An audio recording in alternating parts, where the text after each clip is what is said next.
لأن أصعب شيء في الخلق الحسن أن يكون مع أهلك. ولذلك لا كثير من الناس لا يطيقون حسن الخلق في داخل البيت،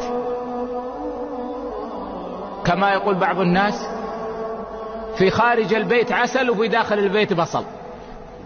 في خارج البيت يتبسم للناس ويا حبيبي ويا أخي، وإذا أخطأ عليه قال سامحك الله سامحك الله، وأول ما يدخل البيت ويرى غلطا من المرأة يا كذا أمك فعلت وأبوك فعل لأن ما في تكلف،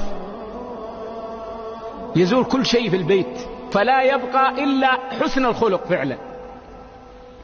فمن أحسن مواطن التدريب على حسن الخلق في البيت، لأنك إذا استطعت أن تقيم الخلق الحسن في بيتك ثق يقينا أنك ستقيمه خارج بيتك، ولا عكس.